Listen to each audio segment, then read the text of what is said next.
कि लग चुकी है तलब अब मंजिल की, खुद को आग में झोंक देंगे।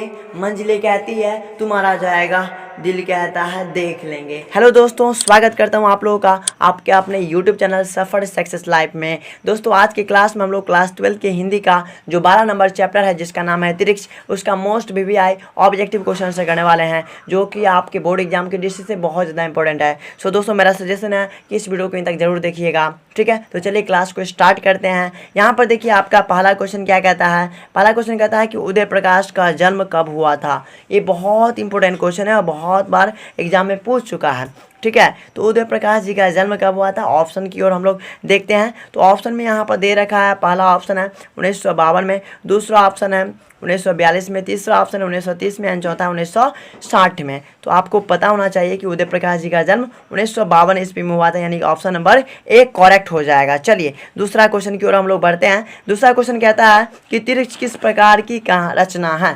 त्रिक्ष किस प्रकार की रचना है, तो इसमें देखिए पहला ऑप्शन है आधुनिक त्रासदी है, दूसरा है सुखांत की है, तीसरा है हंसी लगाने वाली है, चौथा ऑप्शन है आधुनिक कॉमेडी है। तो इसका करेक्ट आंसर हो जाएगा ऑप्शन नंबर ए अर्थात आधुनिक त्रासदी हो जाएगा, ठीक है मेरे प्यारे दोस्तों। इतना बात क्लियर है। उसके बाद देखिए अगला क्वेश्चन क्या है, इसको हम लोग ज़रा समझते हैं, ठीक है।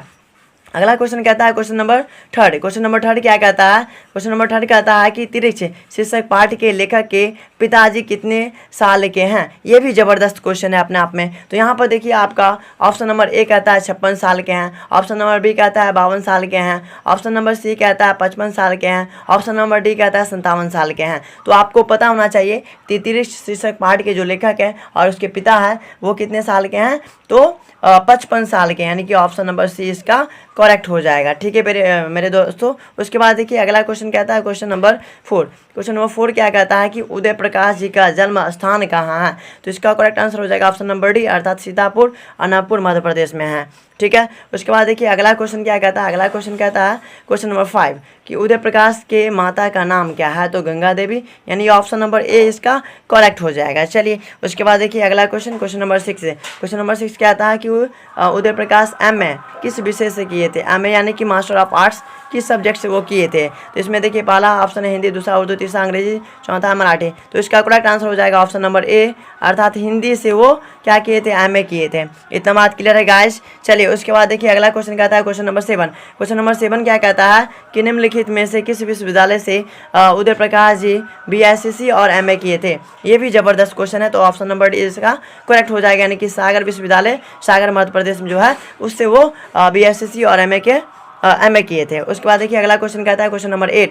क्वेश्चन नंबर 8 क्या कहता है कि निम्नलिखित में किस विश्वविद्यालय में अध्यापन का कार्य कर चुके हैं, मतलब कौन से विद्यालय में वो पढ़ा चुके हैं, कौन क्या नाम है उसका, लेखक, है ना। तो इसमें देखिए ऑप्शन नंबर सी हो जाएगा इसका करेक्ट आंसर, यानी कि जवाहर नेहरू विश्वविद्यालय नई दिल्ली में जो है उसमें वो अध्यापन का काम कर चुके हैं, ठीक है। उसके बाद देखिए अगला क्वेश्चन कहता है क्वेश्चन नंबर 9 कि अंग्रेजी पत्रिका एमिनेंस का संपादन किसने किया था। ये भी ज़बरदस्त क्वेश्चन है। और इसमें देखिए पहला ऑप्शन है मलय जी, दूसरा है उदय प्रकाश जी, तीसरा है जयकृष्ण मूर्ति एंड चौथा है अजय जी। तो इसका करेक्ट आंसर हो जाएगा ऑप्शन नंबर बी अर्थात उदय प्रकाश जी, ठीक है। इतना बात क्लियर है। उसके बाद देख लीजिए आपका, अब देखिए अगला क्वेश्चन क्या कहता है, इसको जरा समझेंगे। क्वेश्चन नंबर 9 क्या कहता है। क्वेश्चन नंबर 9 कहता है कि अंग्रेजी पत्रिका एमिनेशन का संपादन किसने किया था। तो इसमें देखिए पहला ऑप्शन है मलय जी, दूसरा है उदय प्रकाश जी, तीसरा जयकृष्ण मूर्ति एंड चौथा अजय जी। तो इसका करेक्ट आंसर हो जाएगा ऑप्शन नंबर बी अर्थात उदय प्रकाश जी, है ना। ऑप्शन नंबर बी इसका करेक्ट हो जाएगा। उसके बाद देखिए अगला क्वेश्चन क्या कहता है। क्वेश्चन नंबर 10 कहता है कि निम्न में से कौन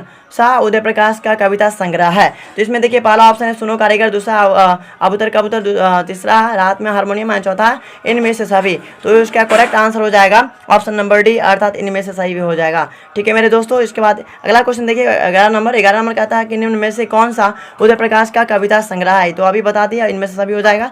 उसके बाद देखिए 11 नंबर क्वेश्चन कहता है कि निम्नलिखित में कौन सा निबंध आलोचना है, कौन सा निबंध आलोचना है। तो इसमें पहला ऑप्शन है दाराई घोड़ा, दूसरा है त्रिक्ष, तीसरा है मैंगोसील एंड चौथा ऑप्शन है ईश्वर की आंख। तो आपको पता होना चाहिए इसका करेक्ट आंसर हो जाएगा ऑप्शन नंबर डी अर्थात ईश्वर की आंख, इसका करेक्ट हो जाएगा। उसके बाद देखिए 12 नंबर क्वेश्चन कहता है यहाँ प्रस्तुत त्रिक्ष क्या है। यहाँ प्रस्तुत त्रिक्ष क्या है। तो ऑप्शन नंबर ए हो जाएगा करेक्ट आंसर, यानी कि उत्तर आधुनिक त्रासदी हो जाएगा, ऑप्शन नंबर ए करेक्ट। उसके बाद देखिए 13 नंबर क्वेश्चन कहता है कि त्रिक्ष क्या है। तिरछ क्या है? साधारण जानवर है, विषैला और भयानक जंतु है, एक पक्षी है या फिर इनमें से कोई नहीं। तो आपको पता होना चाहिए कि तिरछ क्या है? एक विषैला जीव है, भयानक जीव है ना, जिसको हम लोग आम भाषा में विषखाफर भी बोलते हैं, है ना। ये क्या है? भयानक जीव होता है जिसे काटने से आदमी की मृत्यु हो जाती है। ठीक है, तो ऑप्शन नंबर बी इसका करेक्ट हो जाएगा। ठीक है, उसके बाद देखिए अगला क्वेश्चन क्या कहता है, समझिए।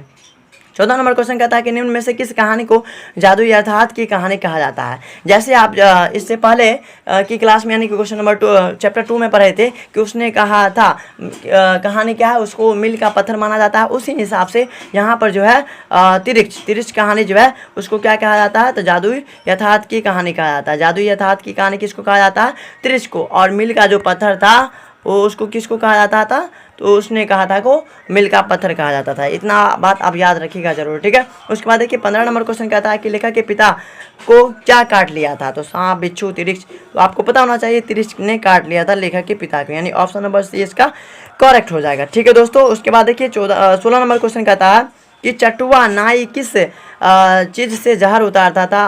अरंड के पत्ते से या फिर कंडे की राख से? तो ऑप्शन नंबर इसका सी हो जाएगा, ए और बी दोनों, ए और बी दोनों हो जाएगा। ठीक है, इतना बात क्लियर है। उसके बाद देखिए अगला क्वेश्चन कहता है 17 नंबर की तिरछ के काले नाग से कितना गुना ज़्यादा जहर होता है? तो 100 गुना। ऑप्शन नंबर बी इसका करेक्ट हो जाएगा। इतना बात क्लियर है, उम्मीद करता हूँ मैं। उसके बाद देखिए अगला क्वेश्चन कहता है, क्या कहता है? जैसे ही वह आदमी को काटता है वैसे ही वहाँ से भागकर किसी जगह पेशाब करता है, तो उस पेशाब में लौट जाता है, तो किस चीज़ से पार्ट से संबंधित है? तो तिरछ से। ऑप्शन नंबर ए हो जाएगा, है ना।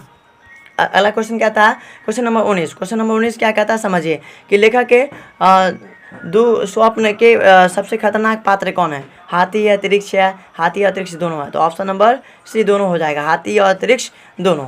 ठीक है, उसके बाद देखिए अगला क्वेश्चन क्या कहता है कि लेखक के पिता के जख्म में कौन सा दवा भरा जा रहा था? तो लाल दवा भरा जा रहा था, है ना। तो उम्मीद करता हूँ दोस्तों ये वीडियो आपको बहुत अच्छा लग रहा होगा, है ना। वीडियो अच्छा लगा तो वीडियो को शेयर कीजिएगा, लाइक कीजिएगा, कमेंट कीजिएगा और चैनल पर नया तो चैनल को भी सब्सक्राइब कीजिएगा। ठीक है, देखिए अगला क्वेश्चन क्या कहता है। अगला क्वेश्चन कहता है कि अगली सुबह पिता को शहर जाना था कौन से काम से? है ना, अगली सुबह पिताजी को शहर जाना था कौन से काम से? तो कपड़ा लाना था या फिर खादान लाना था या फिर काम करना था या अदालत में पेश आना था? तो आपको पता होना चाहिए कि वो अदालत में गए थे, यानी कोर्ट में गए थे, उनको बुलावा आया था इस वजह से, है ना। यानी ऑप्शन नंबर डी इसका करेक्ट हो जाएगा। उसके बाद देखिए अगला क्वेश्चन क्या कहता है 22 नंबर की थानू लेखक के कौन था? भाई था, बहन था, काकी, दोस्त? काका था, कौन था? तो दोस्त था ना। ऑप्शन नंबर डी हो जाएगा, थानू। ठीक है, उसके बाद देखिए अगला क्वेश्चन क्या कहता है कि पंडित राम अवतार एक क्या थे? किसान थे, दुकानदार थे, वैद्य थे या जमींदार थे? है ना। तो आपको पता होना चाहिए कि पंडित राम अवतार जो थे वह क्या थे? आपका ऑप्शन नंबर सी हो जाएगा, यानी कि वैद्य थे। सी नंबर करेक्ट हो जाएगा। उसके बाद देखिए अगला क्वेश्चन क्या कहता है कि चट्टान के किस हिस्से में तिरछ रहता है? सबसे नीचे वाले दरार में, सबसे ऊपर वाले दरार में, चट्टान के बगल में, इनमें से सभी? ठीक है, तो 24 का करेक्ट आंसर हो जाएगा ऑप्शन नंबर बी, अर्थात ऊपर वाले दरार में, यानी बी ऑप्शन इसका करेक्ट हो जाएगा। ठीक है दोस्तों, चलिए उसके बाद देखिए 25 नंबर क्वेश्चन कहता है कि नंदलाल किस गांव का मास्टर है? नंदलाल किस गांव का मास्टर है? तो इसमें देखिए पहला ऑप्शन है परला गांव का, दूसरा है चुलबुल गांव का, तीसरा भरतपुर गांव का, इनमें से कोई नहीं। तो आपको पता होना चाहिए नंदलाल जी जो है वह परला गाँव के क्या है? शिक्षक है, परला गांव के शिक्षक, यानी ऑप्शन नंबर ए करेक्ट हो जाएगा। उसके बाद देखिए अगला क्वेश्चन कहता है क्वेश्चन नंबर 26। क्वेश्चन नंबर 26 क्या कहता है उसको ज़रा समझेंगे हम लोग। क्वेश्चन नंबर 26 कहता है, क्या कहता है कि SN अग्रवाल क्या थे? तो एक वकील थे, यानी कि ऑप्शन नंबर सी इसका करेक्ट हो जाएगा। ऑप्शन नंबर सी इसका करेक्ट हो जाएगा कि SN अग्रवाल कौन थे? तो एक वकील थे।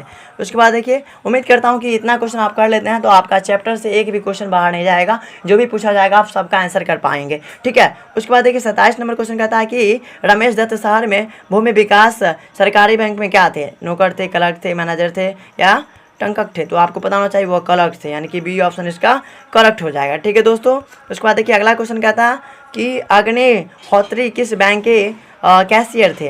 तो यहाँ सेंट्रल बैंक के, पंजाब नेशनल बैंक के, स्टेट बैंक के, इनमें से कोई नहीं। तो आपको पता होना चाहिए ऑप्शन नंबर सी हो जाएगा उसका करेक्ट आंसर, यानी कि स्टेट बैंक के वो कैशियर थे। ठीक है, उसके बाद देखिए अगला क्वेश्चन कहता है लास्ट एंड फाइनल क्वेश्चन कि लेखक के पिता का मृत्यु का कारण क्या था? मानसिक सदमे या फिर अधिक रक्तस्राव? तो दोनों हो जाएगा, ऑप्शन नंबर सी हो जाएगा, यानी ए और बी दोनों हो जाएगा, ये भी और ये भी दोनों, ठीक है। ऑप्शन नंबर सी हो जाएगा। तो उम्मीद करता हूँ कि दोस्तों ये क्लास आपको बहुत ही अच्छा लगा होगा। यदि सच में आपको अच्छा लगा हो तो प्लीज़ लाइक ज़रूर कीजिएगा, क्योंकि वीडियो बनाने में बहुत ज़्यादा टाइम खर्च होता है ना, और साथ ही साथ बहुत ज़्यादा मेहनत भी लगता है, इसलिए आप एक लाइक ज़रूर कीजिएगा। एक लाइक से आपका कुछ नहीं बिगड़ने वाला है, लेकिन उससे हम थोड़ा सा मोटिवेशन हमको मिलेगा, है ना। कमेंट भी कीजिएगा कि कैसा लगा, ठीक है। दोस्तों में शेयर कीजिएगा, चैनल पर नया तो चैनल को भी सब्सक्राइब कर लीजिएगा, ठीक है। मिलते हैं एक नई वीडियो के साथ, तब तक के लिए वंदे मातरम।